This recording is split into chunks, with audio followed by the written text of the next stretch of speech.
Aux États-Unis, un journaliste reçoit par erreur des plans de frappe au Yémen.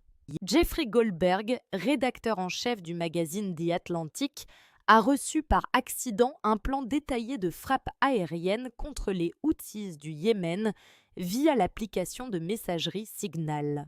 La Maison-Blanche cherche à comprendre comment son numéro a été ajouté par erreur à un groupe privé qui comprenait aussi le vice-président J.D. Vance et les ministres Pete Hegseth et Marco Rubio. Donald Trump, interrogé sur cette fuite, a déclaré « Je ne sais rien de tout cela ». Plus tard, et sa porte-parole, Caroline Leavitt, a affirmé que le président avait entièrement confiance en son équipe de sécurité nationale, y compris son conseiller Mike Waltz. L'article publié par The Atlantic s'intitule « Le gouvernement Trump m'a envoyé par erreur ses plans de guerre ».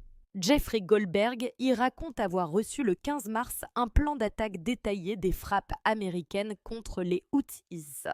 La Maison-Blanche a confirmé l'authenticité des messages et enquête sur cette erreur. Le ministre de la Défense Peter Hegseth m'a envoyé le plan d'attaque 2 heures avant les frappes, incluant des informations précises sur les armes, les cibles et les horaires, écrit Goldberg.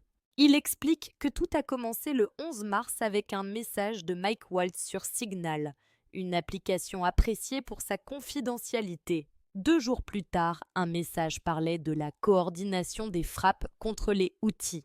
Au total, le groupe comptait 18 membres, parmi lesquels Marco Rubio, le chef de la CIA John Ratcliffe et le vice-président J.D. Vance.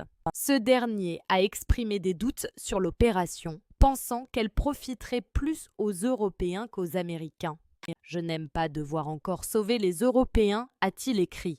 Pete Hegseth a répondu « Je suis d'accord, les Européens profitent de nous. C'est pathétique ». Malgré cela, il a justifié l'attaque pour sécuriser les routes maritimes. Le 15 mars, avant les frappes, Pete Hegseth a partagé des détails sur l'opération. Après l'attaque, les membres du groupe se sont félicités avec des émoticônes, selon Goldberg.